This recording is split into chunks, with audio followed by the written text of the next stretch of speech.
Trop de Zef de Cédric Jaburek. Texte lauréat 2020 du comité de lecture du Val-de-Marne. Version pupitre, Jean-Luc Paliès. Interprète et personnages. Philippe Risler, Alfred. Oscar Clark, Saïd. Jean-Baptiste Paliès, Karim, le patron. Karel Cléride, Farid. Bidou, Sikou et le grillon. Émilien Gilan, Mehdi.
Il y a trop de zef!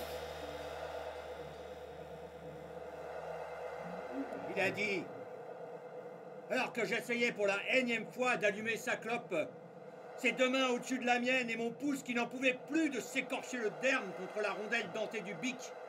Trop de zef! Le trop était de trop. Parce que chez moi, on dit jamais du mal du vent. Alors je lui ai souri en montrant mes dents incomplètes. Lui infligeant comme un avertissement la béance de mes stomatiques, le vide laissé par l'incisif volage. Chez moi, on dit jamais du mal du vent parce qu'on sait jamais. J'ai dit. Et j'ai dit ça et j'ai inspiré en sifflant. Parce qu'un peu d'air frais avait pénétré dans la bouche à l'endroit où j'avais un trou, là où manquait la dent numéro 22. C'était le souvenir d'un trou de mémoire. Après une soirée, on avait teasé comme des trous. Je me fais souvent démolir quand je suis chlasse. Et cette gorgée d'air glacé anesthésiait le nerf de ma gencive à vif comme un shoot de sky. Comme une lampette pif. Y a trop de zef. Tu veux rire?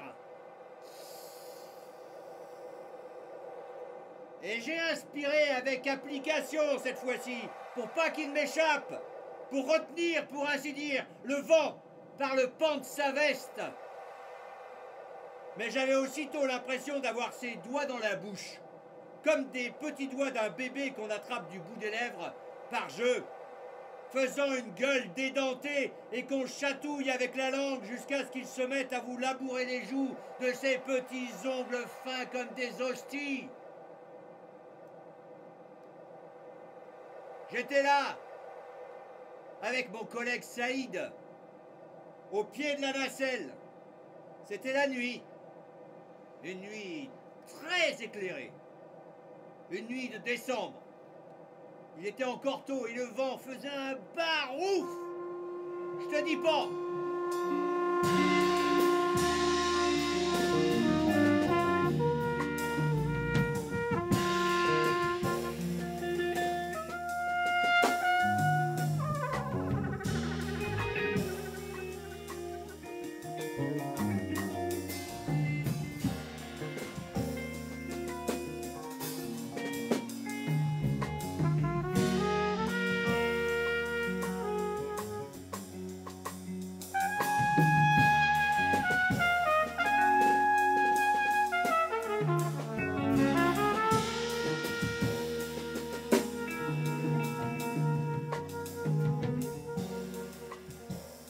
On essayait tous les deux d'allumer la clope. Nos mains se touchaient comme si qu'elles étaient du même gars. Comme si qu'on n'était pas deux, mais un. Avec nos mains, on essayait de construire un abri pour la cigarette, comme une cabane vivante. Ça m'est revenu comme ça. Tout à l'heure, Saïd avait dit... C'est rien à faire. Il y a tout ce qu'il faut ici. Des palettes, des bâches, la vieille moquette là. 2-3 coups de scie, moi je te la fais la cabane. Il a dit... Quoi? Il a dit... C'est pas une tente de bédouin. C'est un château que je te fais avec des palettes. Pas un truc de rabouin, un vrai hôtel de luxe, un palais de palettes. Il a dit ça alors que ses deux mains étaient posées sur les miennes et que mon pouce n'en pouvait plus de s'écorcher le derme contre la randelle dentée du bic. Une cabane de doigts et de paumes qui nous envelopperait quand nous aurions froid. Une cabane qui nous protégerait quand le vent menacerait de nous transformer en glaçons. Et qui s'écarterait au contraire quand on aura envie de prendre l'air, imagine! Une cabane qui n'a pas besoin de clé. Parce qu'elle devine nos pensées.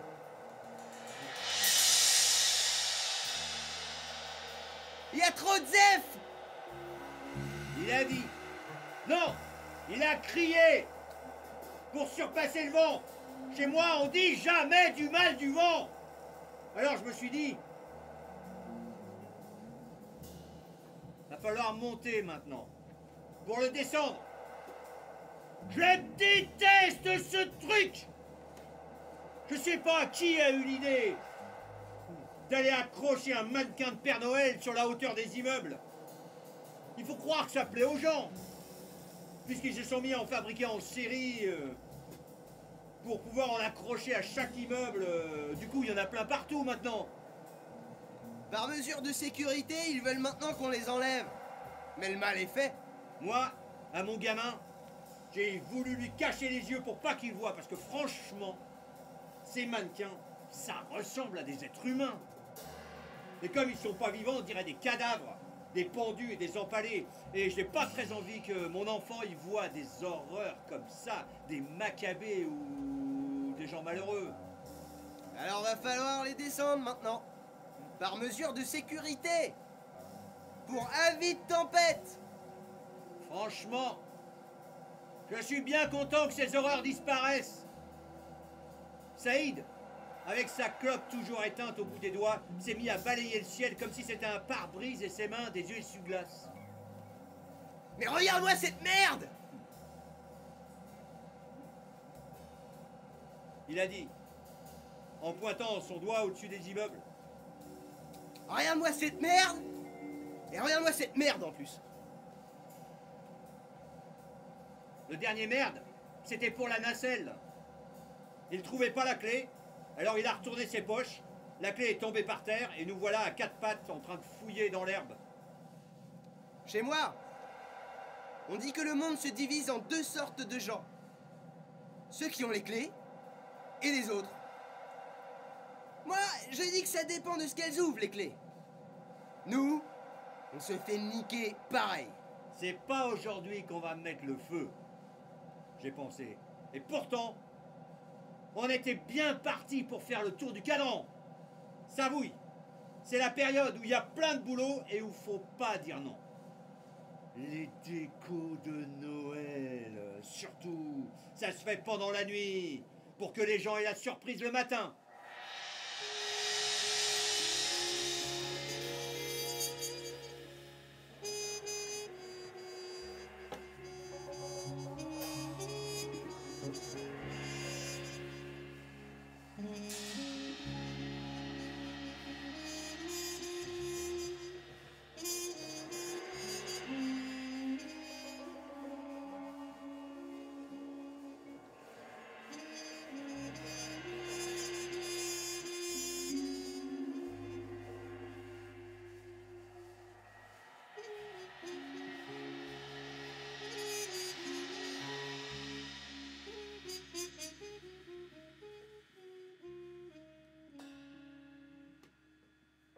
C'est nous, les lutins, je te le dis.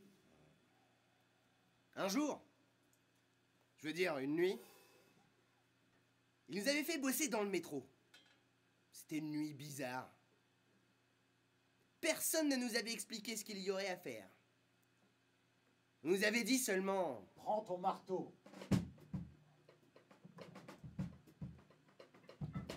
croisait les derniers passagers qui pressaient le pas pour gagner l'air libre, retrouver la nuit sans étoiles, mais surtout leur lit. Alors que nous, on s'enfonçait dans les couloirs du métro devenus vides et silencieux.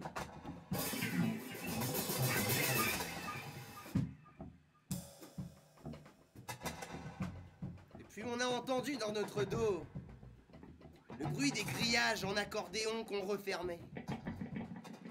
Et on a compris qu'on était pris au piège, que nous ne pourrions pas sortir avant le petit matin, juste avant le premier métro.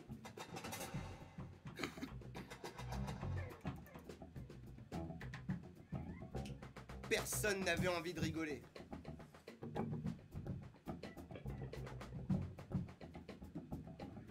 On descendait les mêmes marches que nous prenions d'habitude.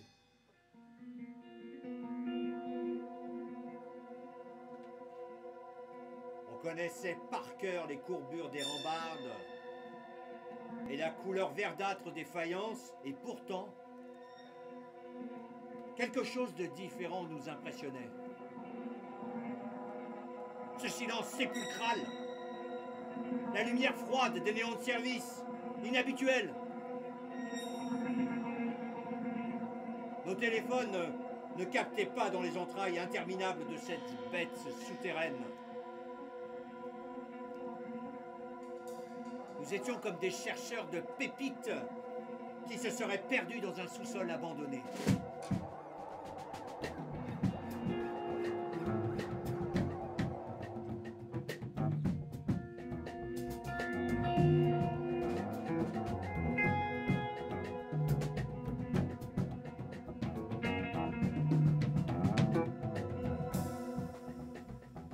Nous voilà sur les quais. Nous tendions nos oreilles, espérant entendre au loin la chanson métallique d'une rame de métro. Le clapot des pas, le bourdonnement habituel des voix. Non, rien.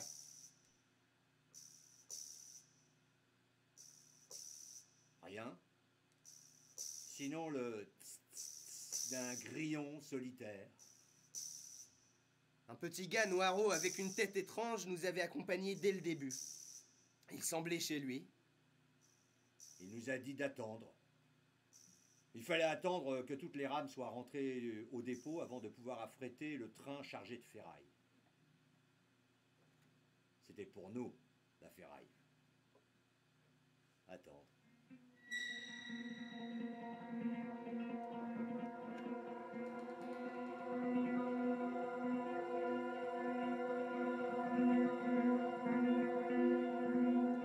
Alors, pour passer le temps, on a allumé des cigarettes. C'est un moyen pratique pour s'accorder des pauses et une sale habitude pour occuper nos mains.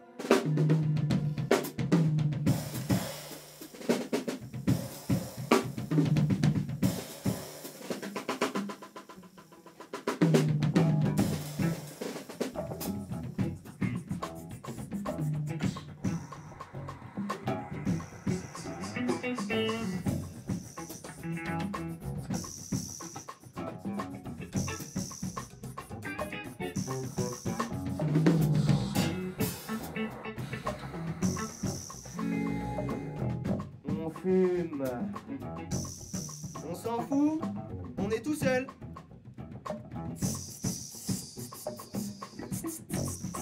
Saïd essaye de répondre au grillon.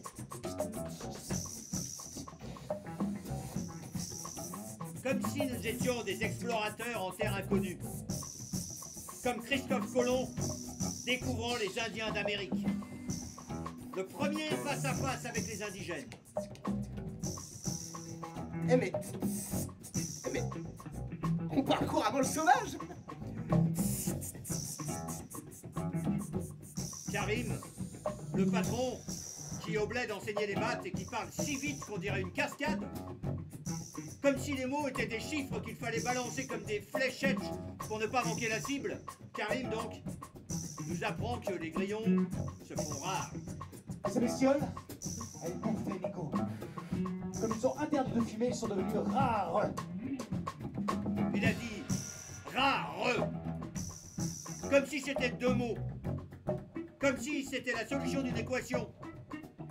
Rare. Et Saïd a répété le mot avec encore plus d'accent, en allongeant le ra, comme s'il voulait balancer la voyelle contre les parois carrelées de la station, comme s'il voulait l'asseoir sur le dos de l'écho. Rare. Nous aussi, on est rares, puisqu'on fume encore dans le métro, puisqu'on clope, alors que c'est interdit. On devrait être une espèce protégée.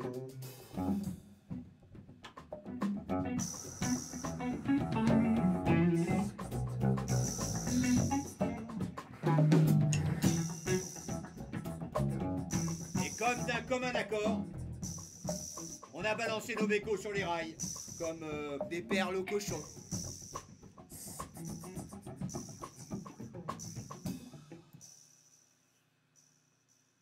Puis, le grillon s'est tu. Il a entendu le train arriver avant nous. Normal. Il avait l'oreille collée au rail. Le machin est arrivé. C'était un monstre, dont le poids faisait vibrer le dédale des boyaux souterrains et trembler nos pauvres organes qui s'accrochaient à qui mieux mieux.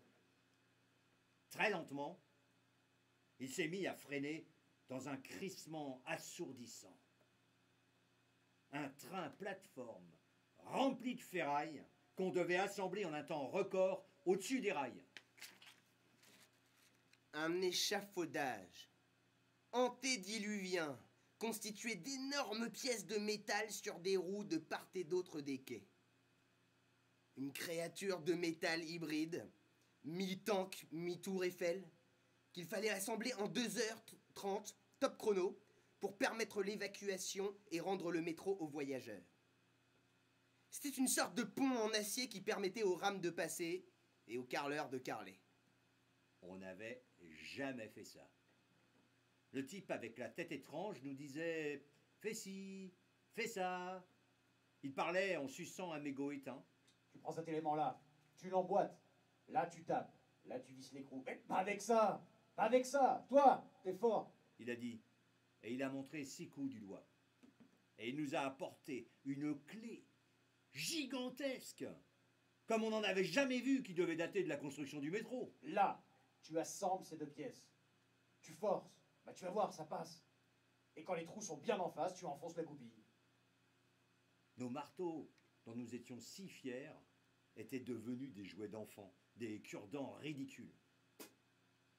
Il n'est pas grand, Sikou, mais il est très fort, car il puise sa force dans le sommeil. C'est un dormeur de toutes les circonstances. Où qu'il s'assied, Sikou, il dort. Peut-il avaler une mouche tsetse? Mais quand il se réveille, il est fort comme un bœuf. Sikou est allé ramasser une masse dont le manche le dépassait d'une tête.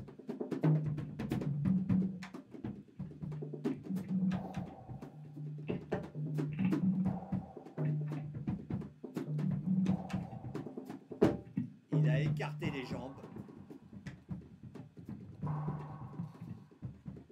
Il l'a prise entre ses deux mains. Et il l'a levée au-dessus de son crâne. Et quand il a lâché la masse contre la goupille, ça a fait BANG! Un bruit qui a traversé nos tympans de part et d'autre comme une lance. Un son qui a fait trembler tous nos pauvres organes. Un son qui a fait vibrer le dédale de boyaux souterrains. Un son qui a chatouillé le sphincter des bourgeois endormis.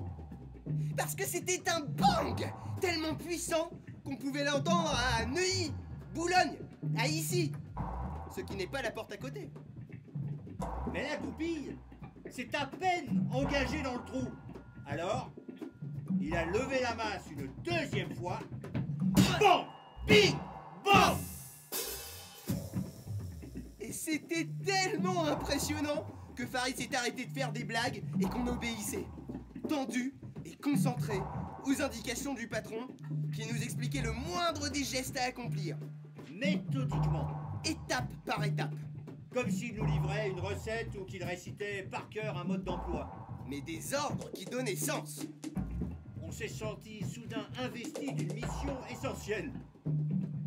Avec ce type, sa tête ronde, une calebasse noire et luisante, avec ses paroles économes et précises, criait comme des ordres. Il faut terminer le pont par-dessus les rails.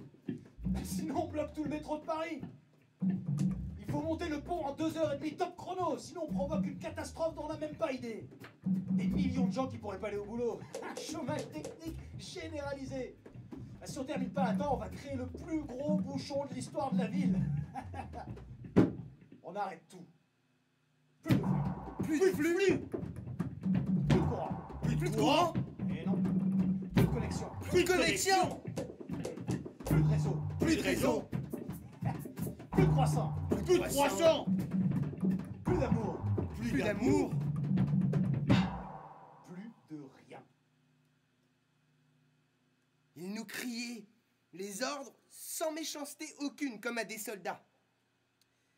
Et ce gars qui nous criait les ordres avait les yeux rieurs. Et il avait l'air de se marrer, franchement. Et il avait l'air heureux. Et il baignait dans le bonheur. Et comme des bons soldats, on a pris nos petits marteaux dont nous étions si fiers et nous nous sommes mis comme lui à taper sur la ferraille, tous ensemble. Et ça faisait... pendant qu'on construisait le pont au-dessus des rails.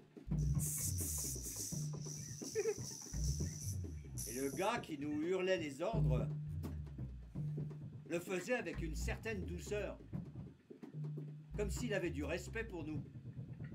Je croyais pas que ça pouvait exister. Puis, il a bougé ses deux longs sourcils pointus comme des antennes. Il nous a regardés avec ses deux petites billes noires, puis il a regardé le pont en tournant le buste comme s'il avait le torticolis. Et voilà. C'est fini. On range. On remet les outils sur la plateforme. Merci les gars. Il a dit non. Il a hurlé en souriant de ses yeux noirs et brillants. Et il a laissé échapper un peu de salive brune. Le mégot rempli de jus coincé entre ses dents. Maintenant vous pouvez vous reposer. Il faut attendre l'ouverture des grilles. Vous avez bien 1h30 de sommeil devant vous. Sikou dormait déjà. Vous avez fait du bon boulot.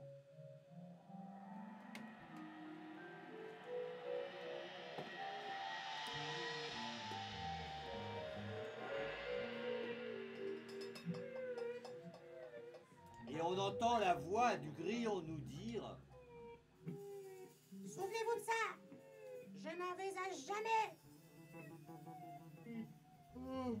On s'endormait en s'appuyant les uns contre les autres sur les quais vides de la station et on entendait sa voix qui s'éloignait.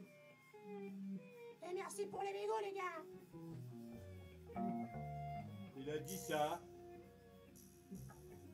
et il a agité une dernière fois les deux petits fouets qui dépassaient à l'arrière de son manteau. Ouais, et on s'endormait dans la seconde.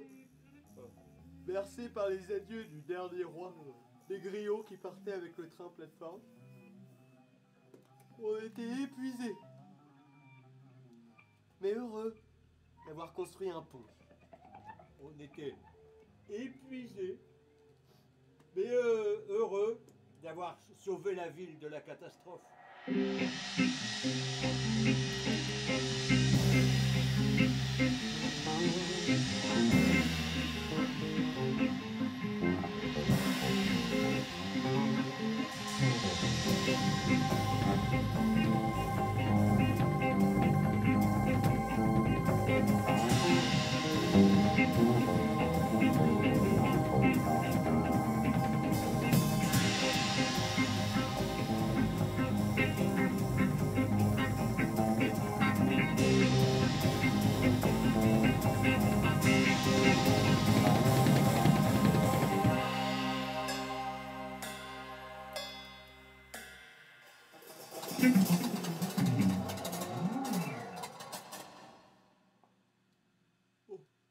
coup, à 5h30 du mat, quand ils ont ouvert les grilles, ça piquait un peu.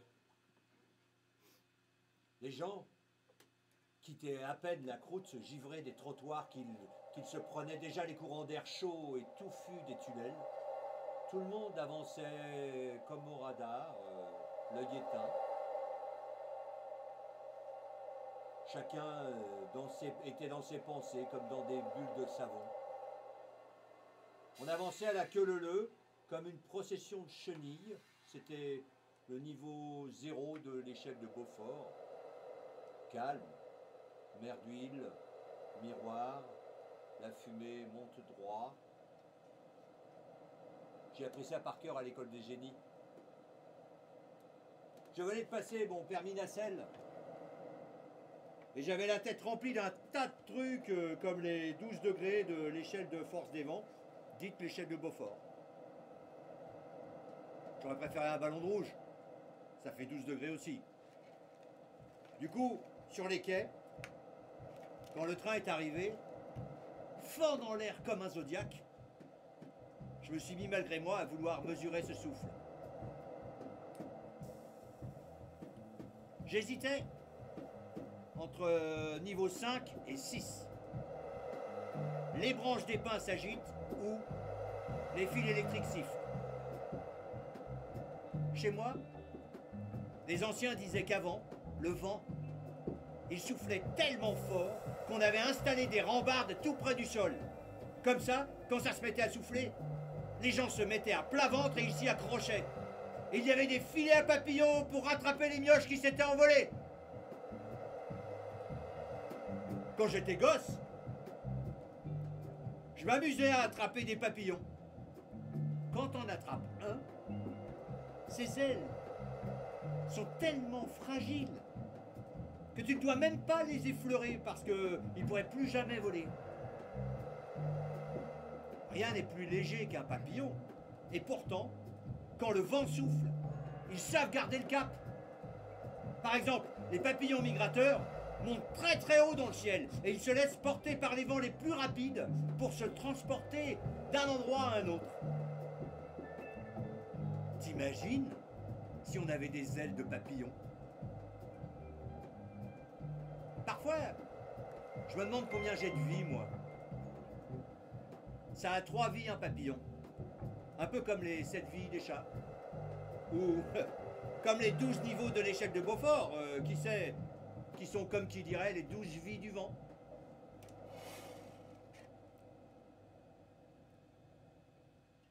Après avoir été une chenille, il devient une chrysalide, qui se transforme à son tour en papillon, comme par magie ou par un putain de miracle. Eh bien, le métro est un endroit idéal pour une métamorphose.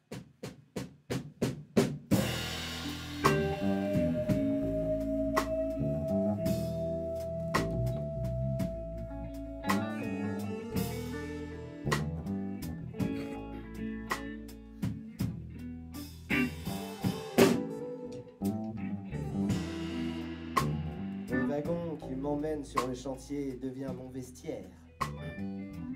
Ma loge d'artiste. Je m'installe près du strapontin du fond de la voiture, face aux gens qui me regardent du coin de l'œil.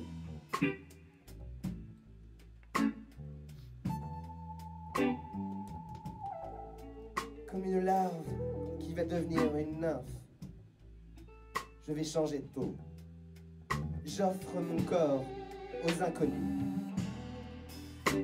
J'aime me changer parmi la foule et ça me fait gagner du temps.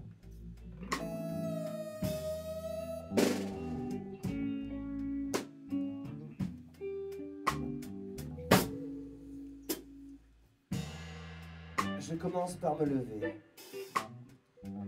Puis je tire d'un coup sec sur la boucle de ma ceinture. Les pieds bien à plat. Et les jambes écartées, les genoux légèrement pliés pour absorber les mouvements de la voiture. Je fais jouer tous les ressorts de ma personne pour mettre en valeur l'ingéniosité de la nature qui a si bien fait les choses. Mon pantalon glisse, ce qui m'oblige à des mouvements de hanche évocateurs. Les néons se mettent à clignoter, les passagers se ratatinent et les dames détournent la tête dans la crainte d'un imminent attentat à la pudeur. Alors, je sors le porte-darac de mon sac posé par terre. Je l'accroche à ma ceinture et je me rassieds.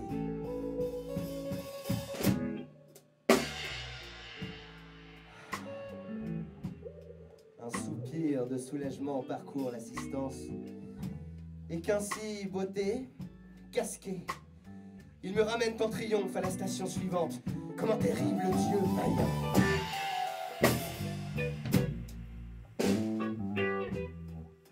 Et puis d'un coup, j'enlève mes baskets. Les 2-3 personnes les plus proches retiennent leur respiration. J'enfile alors ma paire de grosses chaussures de sécurité dont le cuir usé laisse apparaître comme une blessure de guerre leur prothèse métallique, leur coque d'acier à nu. Quand je visse le casque sur ma tête, j'aimerais que des passagers m'applaudissent. C'est ma revanche sur ceux qui s'écartent de moi lorsqu'après le boulot de nuit, je rentre poussiéreux, les mains noires, les chaussures crottées, puant la sueur, pour les 3 camions chargés à la gueule.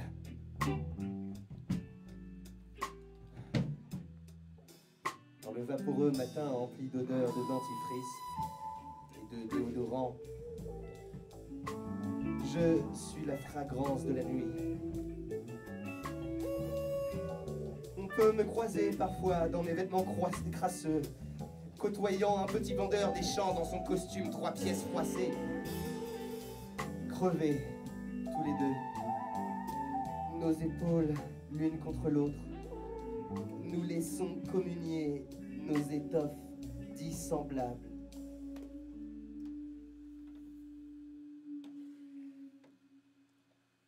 Parfois, moi, je croise Jésus.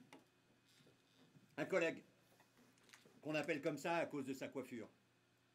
Jésus a fait le stage avec moi et il avait été victime de la même rumeur que moi, à savoir qu'il fallait apprendre par cœur l'échelle de Beaufort. On se sent moins con quand on est plusieurs à l'être. Ça nous permet d'avoir de la conversation quand on fait le chemin ensemble.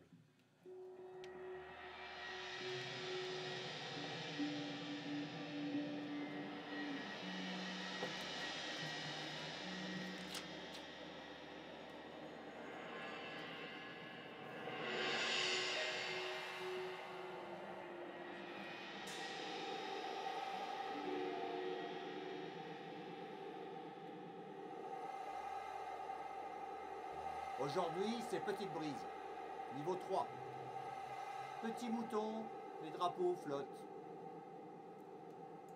Alors je mouille le doigt à mon tour. Je le dirige vers le plafond en prenant un air inspiré. Je dirais plutôt vaguelette, niveau 2. On sent le vent au visage. T'es fou.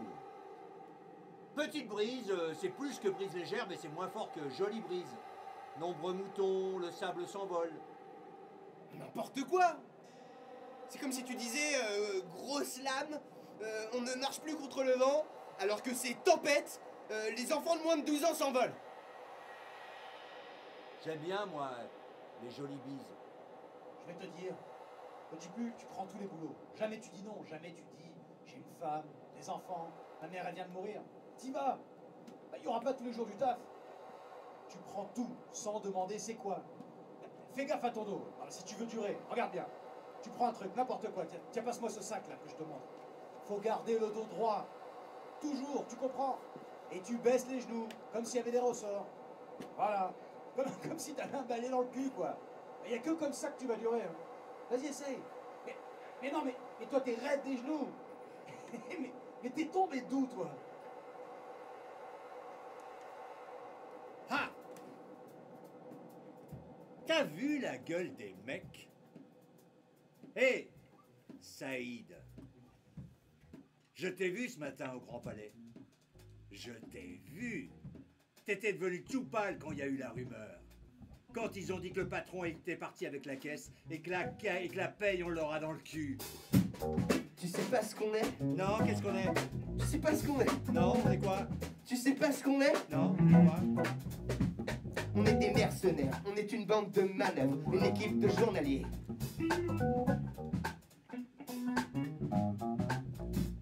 On est des mercenaires, on est une bande de manœuvres, une équipe de journaliers. Oui, on est des mercenaires, une bande de manœuvres, une équipe de journaliers. On est riche pour détruire. Toujours au garde à vous, toujours prêt à décrocher le téléphone. Pour un boulot, demain ou tout de suite.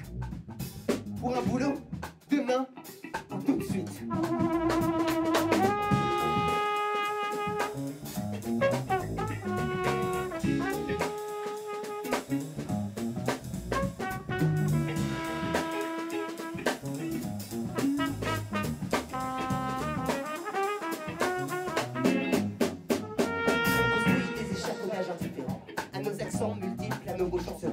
On construit des échafaudages indifférents à nos accents multiples, à nos mots chancelants.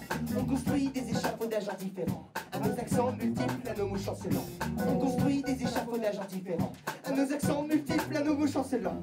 Les mots qu'on assemble au hasard comme ça vient, ça n'a pas besoin d'être solide. Les mots qu'on assemble au hasard comme ça vient, ça n'a pas besoin d'être solide. Les mots, c'est pas de la ferraille. C'est pas de la pierre. C'est pas de la ferraille, non. C'est pas de la pierre. Il faut que ça tienne juste le temps de sortir de la bouche. Et encore, on accepte les becs. Beg.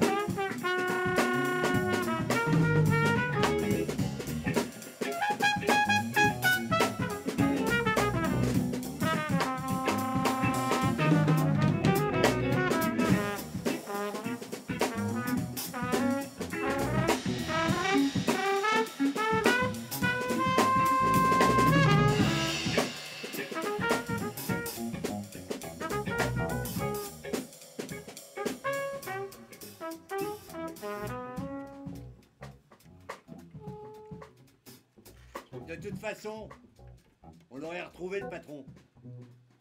T'as vu, les gars? Autant dire qu'ils étaient en train de se mettre en colère. Une colère qui s'allumait comme une traînée de poudre. Comme une mèche dont on ignorait la longueur et qui menait inévitablement à un engin explosif. Peut-être même à une bombe. Pas besoin de cogiter pendant des plombes. En tout cas, quelque chose de très bruyant et de très puissant se tramait. Une expédition punitive, une cabane sur un rond-point, un cassage de vitrines, des barricades, une révolte, qui sait, une révolution? Tu as vu GG? Le gros GG, avec ses yeux rouges et ses grosses paluches, quand il a dit « On se pointe tous au bureau et on lui fait la fête au patron. » C'était pas pour rire, hein. Imagine, une cinquantaine de gaillards, chauffés à blanc, se pressant dans les bureaux, les plus petits essayant de grimper sur les plus grands, et le patron poussant des couinements stridents comme une souris pris au piège. Et GG qui dit « Tu vois cet arbre là-bas? Il restait encore des feuilles tout à l'heure. On s'est serré la main, il y a eu un coup de vent, il y a eu comme un soulèvement dans les arbres et ton nom s'est perdu avec les feuilles.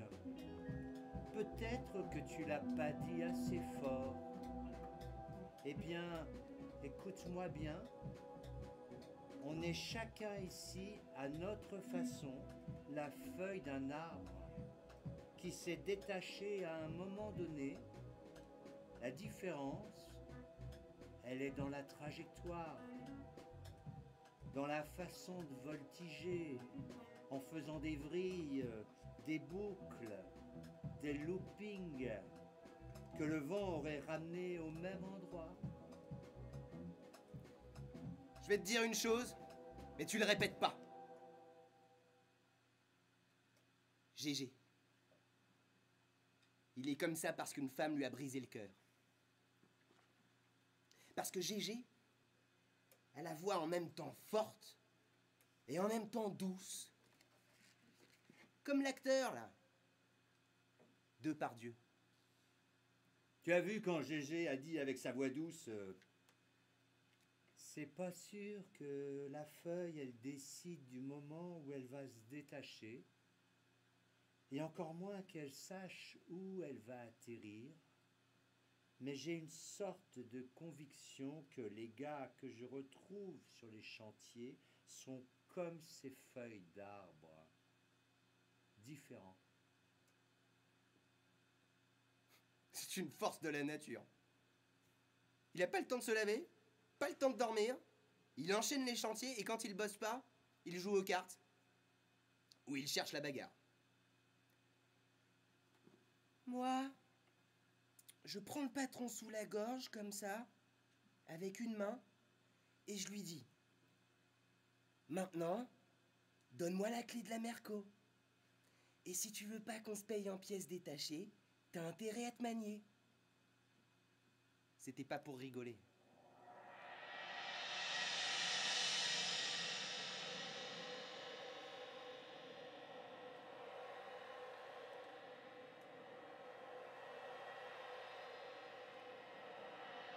Il y a ceux qui ont les clés et il y a ceux qui les ont pas. La clé de la nacelle, on a fini par la retrouver, mais on avait les mains et les genoux gelés. Je te rappelle que c'était une nuit de décembre et que le vent était comme possédé. Comme s'il voulait danser la valse. Alors j'ai pensé, maintenant, il faut y monter sur la génie. Drôle de nom pour un chariot élévateur. Hein. C'est pas très stable ces trucs-là. Je dis à Saïd, j'y vais si tu veux, j'irai le décrocher, je suis moins lourd. Parce que ça souffle. Il y a des bourrasques quand même. Et faut monter sur le garde-fou parce que ça va pas assez haut. C'est vrai que ça tangue pas mal, même si c'est pas une raison pour dire du mal du vent. T'as vu? Il y en a 14 l'autre jour qui ont réussi à s'évader du centre de rétention. Ils en ont pas mis des Pères Noël sur le centre de rétention. Encore heureux. Manquerait plus que ça. Mais il y a des retenus qui doivent en voir depuis leur fenêtre. Bah oui. On dit retenus. Et pas des détenus. Puisqu'ils sont en rétention, ces migrants. Et pas en détention. Alors, plutôt que de se morfondre et d'attendre qu'on vienne les chercher pour les foutre dans un avion, ils se sont remués les méninges, les retenus. Ils ont réfléchi. Et ils ont trouvé le truc pour se faire la malle. Oh, ils étaient fous, les gardiens. Parce que c'est ultra sécurisé. Ils ont dit ça à la télé. Donc, sécurité oblige. À cause de la tempête, il fallait enlever les Pères Noël pour pas qu'ils tombent sur la tête des gens. N'empêche, ça les aurait bien arrangés, les flics, que ça tombe sur la gueule des fuyards. En attendant, c'est nous qui devions monter en risquant de nous casser la figure.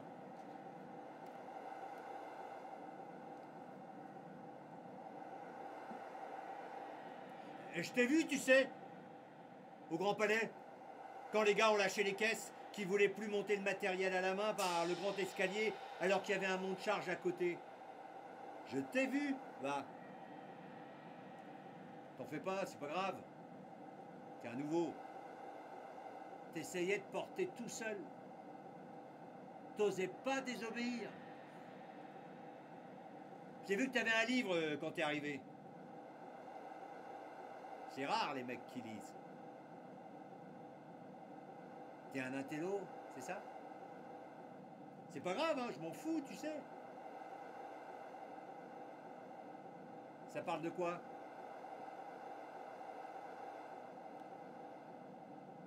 La vie de Geronimo.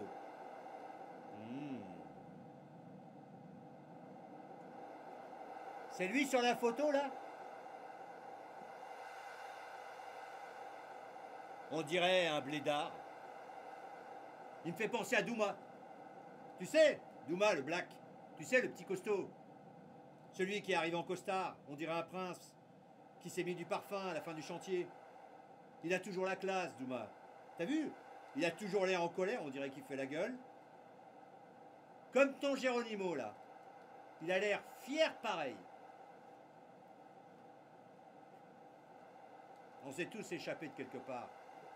Ou de quelque chose. On est tous en cavale, en quelque sorte. Ouais. On pense qu'à ça. Se sauver. Regarde Marcello. Tu vois, Marcello, l'italien qu'on ne comprend pas souvent ce qu'il dit. Même les Italiens, ils ne comprennent pas. Il est de Naples. Bah, c'est spécial là-bas. Hein. Bah, il est parti à cause de la mafia. Il a fait des dettes, c'est ce que j'ai compris. Il peut pas y retourner à cause de la Cosa Nostra. Il bosse pour rembourser ses dettes et retourner voir sa mère. Tu comprends pas toujours ce qu'il dit, mais c'est pas grave, des fois on dirait qu'il chante. Et si ça se trouve, il chante pour de vrai. On est tous en cavale, moi je te le dis. Regarde les gars de ce matin par exemple. Car Fredo, le grand là, il tenait pas chez ses vieux. Il a fait le mur. Ou Félix, le black avec la barbichette. Il vient des bidonvilles de Bangui. Et ben un jour, il a mis les bouts. Et Younes, le jeune un peu voûté, toujours joyeux, avec les biscuits. Il s'est Natchaf de la cité. Ou bien Joseph avec la voix éraillée. Pourquoi tu crois qu'il marne? Pour pas aller au trou. Tu sais pas ce qu'on est? Non, qu'est-ce qu'on est? Tu sais pas ce qu'on est? Non, qu'est-ce qu'on est? Tu sais pas ce qu'on est? Qu'est-ce qu'on est? On est une équipe de nègres, on est des peaux rouges, on est des peaux rouges, on est des canaques. On construit pour détruire. Il pourrait même t'arriver que tu y prennes du plaisir. Ouais. Il pourrait même t'arriver que tu y prennes du plaisir.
Fais gaffe. Il peut arriver que les chaînes lâchent et que tout ce bordel de ferraille qu'on a suspendu au-dessus de nos têtes tombe dans un fracas infernal et nous écrase comme des merdes. Dans ce cas, faut courir, fils. Courir. Surtout quand ça tombe, n'essaye pas de rattraper, jamais.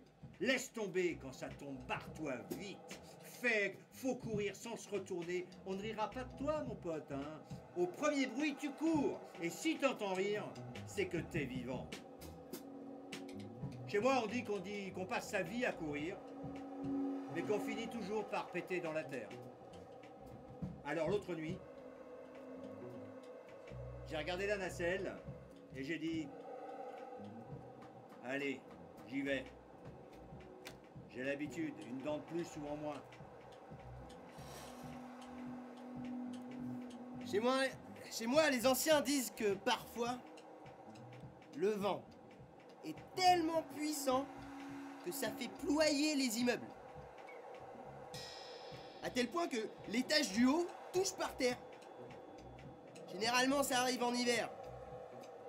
Et il y a alors des gens qui habitent dans les derniers étages qui n'ont qu'une envie, c'est d'ouvrir la fenêtre pour se laisser porter dans les airs. Ils croient qu'ils ont des ailes. Des ailes de papillon. File-moi une taf.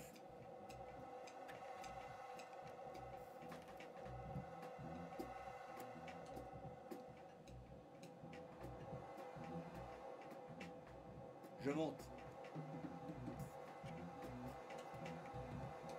La fumée disparaît d'un trait horizontal.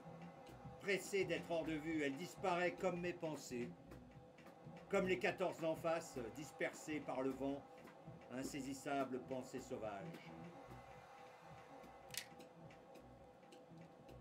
Chez moi, on ne traite pas avec le vent. On ne dit pas du mal. On fait le vide. On lâche du lest. On largue les amarres.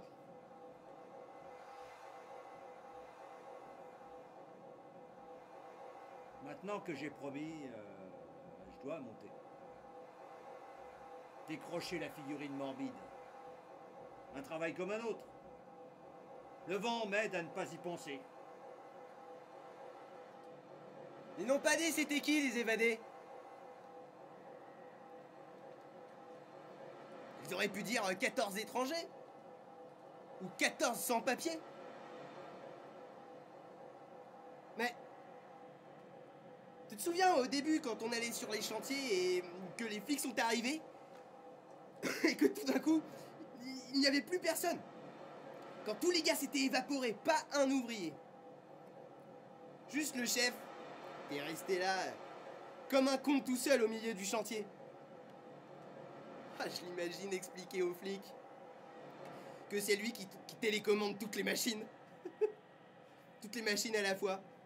Que la pile de parpaing là-bas, il l'a montée le week-end pendant qu'il s'emmerdait. Et que l'échafaudage, avec un peu d'entraînement, ça s'assemble avec une main, pendant qu'on se gratte avec l'autre. Ils auraient pu dire aussi 14 arabes. Ou 14 noirs. Ou tiens, 14 juifs se sont évadés du camp. Mais ça aurait fait moins bien que 14 personnes. Comme ils ont dit. Tu trouves pas ça bizarre qu'on dise personne? Alors qu'il s'agit de mecs comme toi et moi, hein? Comme si on n'existait pas. Ce qu'il serait bien, c'est qu'ils disent leur nom. Ils l'ont mérité quand même. C'est comme ça qu'ils en ont parlé à la télé. Comme d'une prouesse sportive ou d'un record notable. Alors dire leur nom, ça aurait été la moindre des choses. Ils auraient pu dire par exemple Mehdi, Jésus, Gégé, Félix, Mickey, Marcello, Geronimo, Younes, Joseph et Fredo se sont évadés. Ils auraient pu dire mon nom, Saïd. Mais tout le monde s'en fout. Là-haut, j'ai quand même un peu le vertige. Hein. Je fais un truc qu'il faut pas faire. Avant de décrocher la figurine, je m'en sers comme appui. Je m'accroche à l'élingue que je devrais défaire, le temps de reprendre le souffle. Le temps que les bras de la génie se figent. Le temps que mes mains cessent de trembler. De là où je suis, je vois la cour du centre de rétention. Et les gens qui s'y baladent, sous l'œil attentif des matons, et comme ils n'ont rien d'autre à faire que d'attendre, le temps que ça se fige, que cessent les tremblements, ils regardent dans ma direction. Mais c'est mieux que la télé. Le zèbre fait claquer le Père Noël contre le mur, et ça fait un boucan d'enfer. Et comme ça souffle dans leur direction, ils entendent le bruit comme si ça venait de tout près. Le Père Noël se cogne la tête, dépité. On dirait que lui aussi veut se barrer, on dirait que lui aussi a le vertige. Si seulement ça pouvait détourner l'attention des gardiens! On pourrait croire qu'on a mis du bouchon dans les oreilles des agents. Ils bougent pas d'un pouce. Et la génie, on pourrait croire qu'elle est sur un ressort. Ça bouge dans tous les sens. Ça rebondit, ça tangue. Alors, je m'accroche à la veste du Père Noël pour me donner du courage. Je chante. Vent frais, vent du matin, vent qui souffle au sommet des grands pins.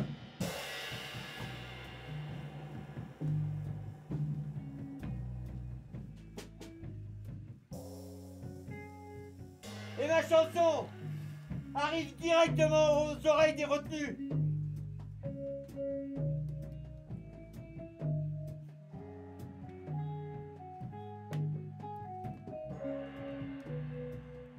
Ils disent retenus parce qu'en fait, ils ont rien fait pour mériter d'être là. Et ça tombe bien, parce qu'une mélodie, c'est international. Alors je reprends la chanson et je chante la version de mon fils qui a fini de fourrer son petit doigt dans le trou de ma dent manquante et qui chante lui. Vent frère, vent du matin.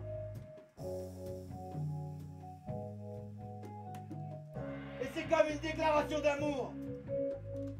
Et je chante ça pour me donner du courage, pour que mes mains cessent de trembler quand j'enlève les lingues qui retient la dépouille du Père Noël. Et les retenus reprennent ma mélodie, parce que l'amour, ça donne des ailes de papillon.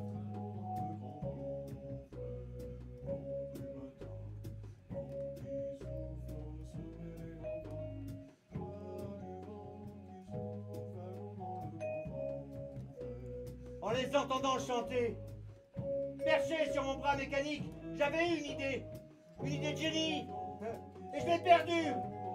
Il suffit d'un coup de vent, les idées s'en vont comme ça. C'est le moment de se barrer. J'ai dû penser. Et c'est parvenu aux oreilles des retenus. Elle était peut-être déjà là, l'idée. Dans les airs. Laissée par les 14 qui se sont évadés la semaine dernière. Elle devait flotter dans les parages. Et j'ai dû l'intégrer à ma chanson. Joie du vent qui souffle, frais vent du matin, grand frère vent du matin. Chez moi, les anciens disent que parfois, le vent, il souffle tellement fort que si tu ouvres la bouche, ça te met la tête à l'envers. Il faut alors 4 ou 5 gaillards bien costauds pour te la remettre à l'endroit. J'ai dû trop l'ouvrir parce que le vent est rentré dans ma bouche. Et il en est ressorti par le trou de ma dent en sifflant. Et à ce moment-là, les gardiens se sont enfin tournés vers moi. Je venais de détacher ce putain de mannequin. Mon collègue Saïd en bas m'a crié quelque chose, mais j'ai pas compris. Qu'est-ce que tu me chantes? Et le Père Noël, libéré, s'est soudain élevé dans les airs, comme un cerf-volant dont on aurait coupé la ficelle. J'entendais le rire des gardiens et je voyais en même temps les retenus qui se sont mis à courir vers la porte de sortie. C'était le monde à l'envers. Les flics se tapaient sur les cuisses en regardant le Père Noël s'échapper dans le ciel, pendant qu'en bas, les retenus qui n'ont rien fait se faisaient la belle. Il y a trop de zef A dit mon collègue! Y a trop de zef! Y a trop de zef! Y a trop de zef, y a trop de zef. On dit que ça rend fou, y a trop de zef. Y a trop de zef, y a trop de zef. On dit que ça rend fou, y a trop de zef. On dit que ça fait un courant d'air dans la tête. On ne retient plus les pensées, y a trop de zef. On dit que ça fait un courant d'air dans la tête. On ne retient plus les pensées, y a trop de zef. Y a trop de zef, y a trop de zef. On dit que ça rend fou, y a trop de zef. Y a trop de zef, y a trop de zef. On dit que ça rend fou, y a trop de zef. Elle s'envole, on oublie tout, y a trop de zef. On fait le vide, on lâche du lest, y a trop de zef. Elle s'envole, on oublie tout, y a trop de zef. On fait le vide, on lâche du lest, y a trop de zef. Y a trop de zef, y a trop de zef. On dit que ça rend fou, y a trop de zef. Y a trop de zef, y a trop de zef. On dit que ça rend fou, y a trop de zef. Oh là, les amarres, oh là, les amarres, oh là, les amarres, oh là, les amarres, y a trop de zef, y a trop de zef. On dit que ça rend fou, y a trop de zef. Y a trop de zef, y a trop de zef. On dit que ça rend fou, y a trop de zef.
Cédric Jolirec,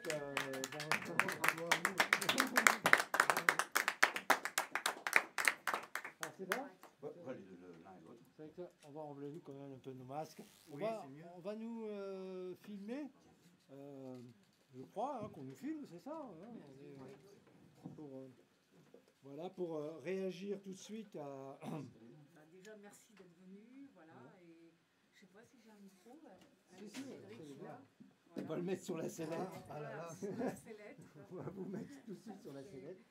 Bon voilà, donc c'est un texte que nous on a découvert au comité de lecture et qui a fait l'unanimité des lecteurs, donc qui est arrivé lauréat avec 2 autres textes. Et après moi je donne les textes à Jean-Luc et une fois que le comité a choisi, donc je remercie aussi, je profite pour remercier tous les membres du comité de lecture du Val-de-Marne, qui a lieu normalement ici dans cette salle à Fontenay, mais cette année on l'a fait par Zoom, puisqu'on a été empêchés par ce fameux Covid, et donc on a quand même réussi par Zoom à discuter, à échanger nos idées et à choisir donc voilà plusieurs textes, dont celui-ci, Trop de zef de Cédric. Voilà. Après, nous, on a eu un texte, bon, mais ça on pourra peut-être en parler, on a eu un texte un peu, comment dire, j'allais dire en vrac, mais c'est pas très gentil, mais c'est-à-dire un texte où il n'y avait pas de personnage en réalité. Hein, c'était bon, je le dis pour les spectateurs, parce que c'est pas évident. Donc Matière c'était une matière texte. Après, Jean-Luc, c'est lui qui a fait une sorte de découpage pour créer quand même certains personnages qui étaient cités dans le texte quand même. Mais bon, c'est peut-être ça dont il faut parler, Jean-Luc, peut-être de ton travail et comment vous avez fait pour... Demander tout de suite à Cédric de nous dire ce qu'il ressent par rapport à ce qu'on vient de produire en tant qu'auteur. C'est la première fois que- Moi d'abord une grande émotion, évidemment. C'est le plus grand cadeau qu'on puisse faire à un auteur, c'est de reprendre son texte, de s'en emparer, et d'en faire quelque chose de merveilleux. Merci à vous tous. Hein.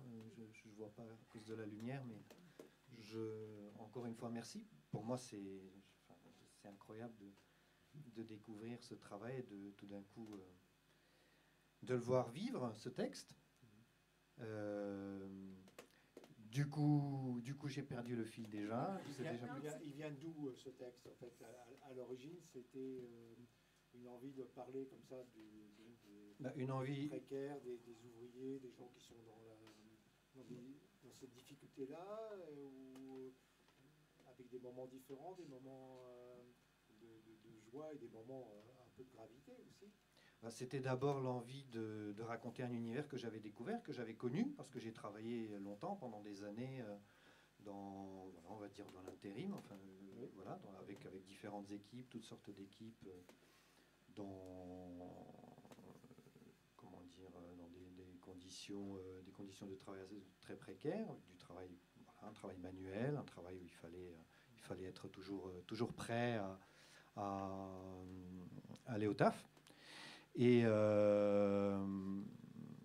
j'avais très vite eu envie de raconter ça, parce que moi je venais pas directement de cet univers-là, et j'ai découvert une richesse inouïe, en fait, une richesse humaine incroyable. C'est ça qu'on sent, il y a une vraie truculence dans l'écriture, une envie, j'allais dire, d'être positif avec un monde difficile, un monde noir, enfin bon, pour dire comme ça, et en même temps de rendre tout ça truculent. On sent derrière d'une influence, j'allais dire, des pays de l'Est, mais je crois que tu es d'origine...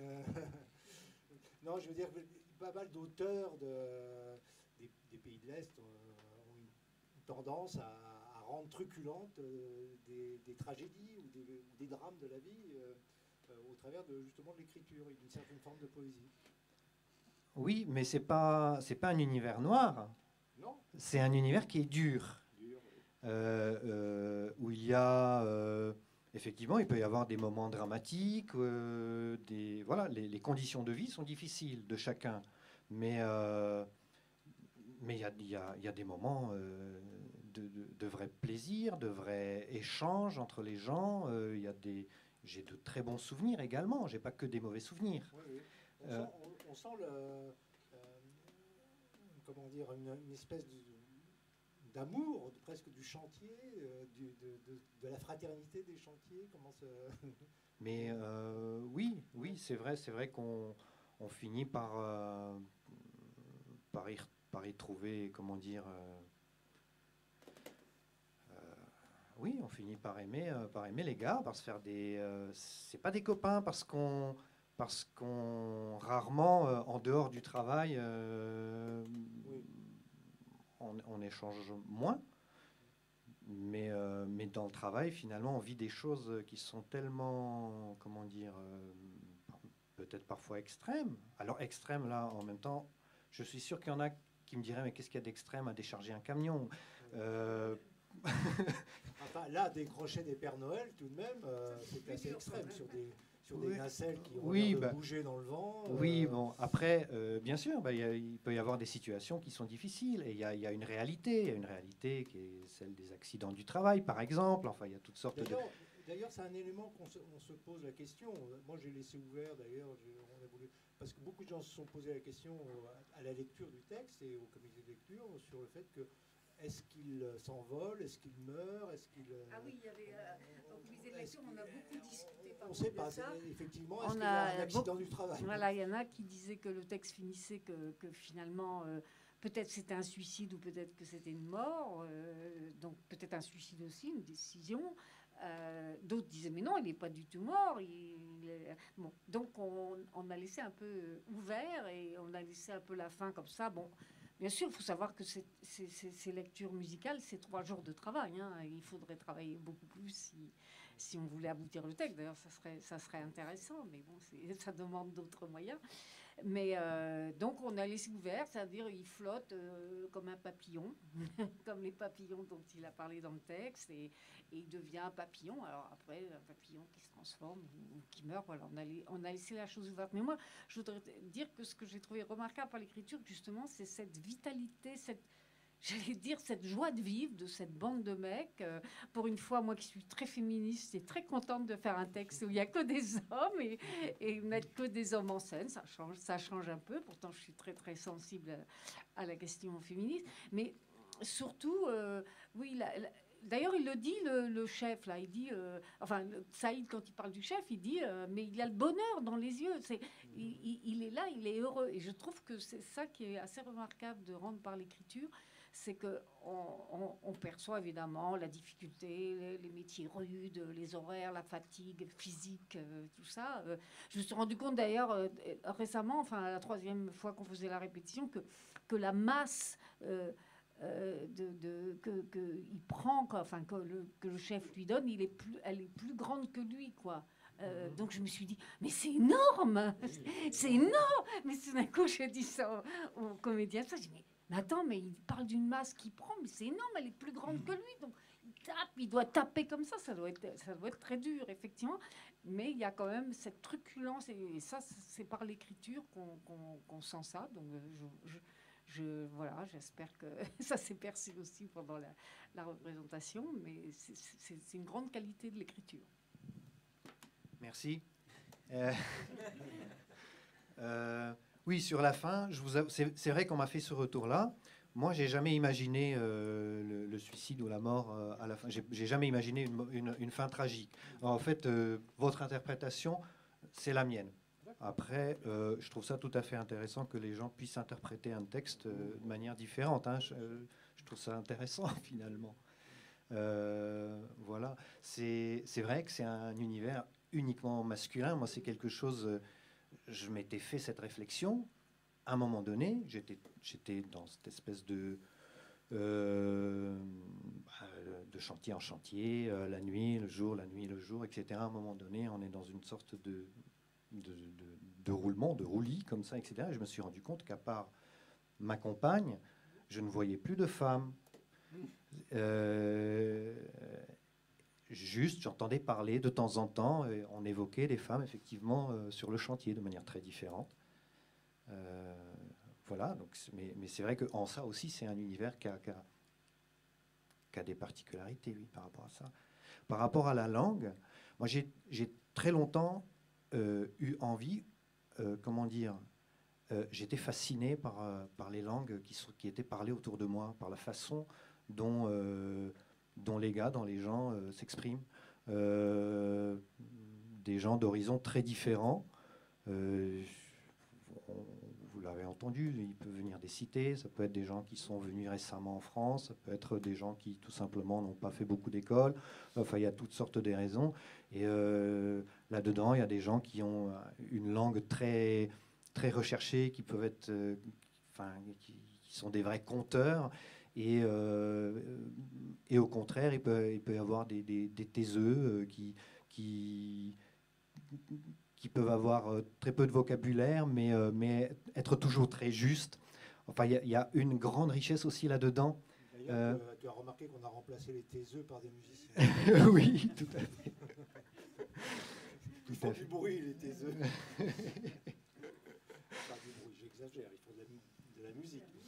Bon, je voudrais quand même leur dire et les remercier aussi du travail qu'ils ont fait en 3 jours, parce que voilà, l'idée c'est qu'on compose tout ça et on fabrique tout ça en 3 jours, et effectivement du point de vue musical, ils ont l'habitude de travailler ensemble, hein, quand même. Moi je vous dis chapeau, hein, quand même. Vraiment. Ouais, c'est vrai qu'il faut... il y a même des chansons qui pourraient être reprises. Oui, c'était ça aussi l'idée. Quand je commençais à travailler, je me suis dit, il y a un univers, c'est vrai qu'on entend du bruit dans le texte, on entend le son du texte, pas seulement le texte, autour du texte. Et c'est vrai que moi je me suis dit, bon, ça peut passer vraiment assez vite au musical, on peut s'imaginer pas mal de choses. Donc c'est pour ça qu'on a ouvert des pistes là-dessus, en se disant, ben, dans le fond, ouais, ça peut... Il y a certains passages qu'on pourrait travailler comme ça, un peu en répétition. Il y a des endroits où j'ai trouvé ça vraiment très très juste. Oui, très juste. C'était d'ailleurs la petite partie slamée. C'est vrai qu'à un moment... Alors je ne sais même plus, parce que je me rends compte que vous avez travaillé sur une version de texte qui a un tout petit peu évolué entre-temps, parce que j'ai dû y retravailler. Donc il y a des choses que je me souvenais plus que c'était là, etc. Donc je sais pas si un refrain, c'était quelque chose qui était pensé comme un refrain à un moment donné. Je ne sais. Aujourd'hui, ça, ce n'est pas indiqué. En tout cas, c'est sûr que c'est pas indiqué. Je ne sais pas si dans votre version. Sur le texte que j'avais reçu, Non. c'est Jean-Luc qui l'a remis.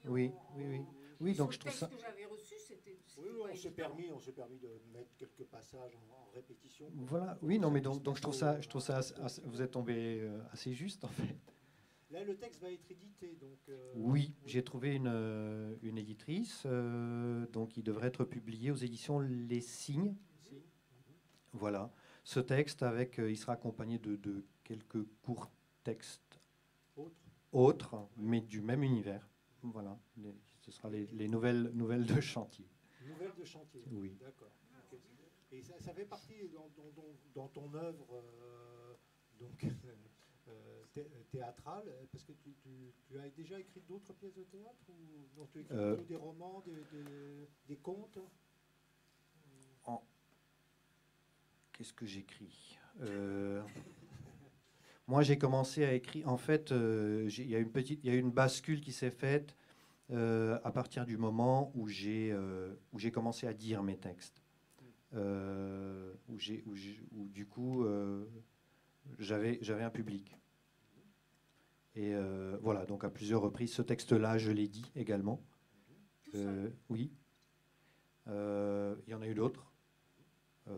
Voilà, ce sont des fictions. Tu les définis donc comme plutôt des textes adressés, puisque tu cherches un public. Disons que ce qui m'intéresse surtout, c'est l'oralité, en fait. C'est la musique aussi, et le rythme de la langue. Voilà. Et puis je trouve ça merveilleux de pouvoir l'adresser directement à quelqu'un. C'est vrai que c'est différent d'un texte qui est voué uniquement au papier. Voilà. Et ça, ce texte, tu l'as écrit il y a combien de temps à peu près?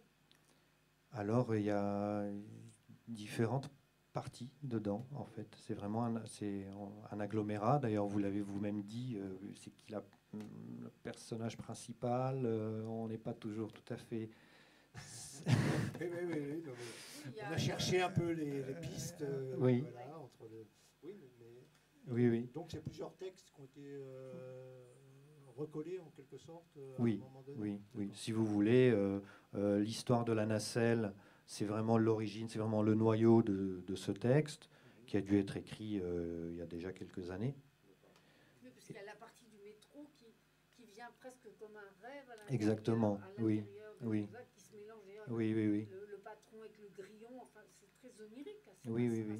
D'ailleurs, à ce moment-là, moi, ça m'a fait penser à des films fantastiques, un peu, où on est dans le métro, il y a la description de cette machine extraordinaire, le grillon qui devient le patron, enfin, on ne sait pas trop, quoi, parce que ses sourcils ressemblent je sais pas, à ceux du grillon. Mais c'est ça, en fait, c'est le roi des grillons, hein. On a bien fait. Ah, vous avez très bien fait. Vous avez très bien fait. Juste, parce que voilà, il ne faut pas qu'on prolonge trop longtemps, mais merci à nos amis de la vidéo, parce que voilà, ça n'existerait pas ce live sans la vidéo, hein, évidemment. Et la réalisation. Bien sûr, merci aux techniciens, merci à aux musiciens, à la lumière, à tout le monde. Et donc dire quand même aux spectateurs que nous allons présenter ça devant un public, ça, je veux dire, cette version pupitre que nous venons de vous montrer, nous allons la présenter à un public la semaine prochaine dans un lycée, au lycée Jean Villard. On est content d'aller dans un lycée qui s'appelle Jean Villard, quand même, un hommage à notre grand maître du théâtre, dans un lycée devant des vrais spectateurs. Et Mais t'as dit Jean Villard, mais t'as pas dit la ville et le département. la ville de plaisir, oui, la ville de plaisir, dans le cadre de la résidence de notre compagnie Influencène, dans la ville de plaisir et dans le département des Yvelines, en collaboration avec le théâtre Coluche de plaisir, dirigé par Florence Camoin, que je salue, qui doit être devant son écran. Et vraiment, on est content d'aller rencontrer des spectateurs et des jeunes spectateurs, justement, et voir se confronter. Je crois que tu nous accompagnes, tu viens au lycée Jean Villard. J'aimerais bien, oui. Oui. Merci Cédric. Merci à vous. À très vite. Merci.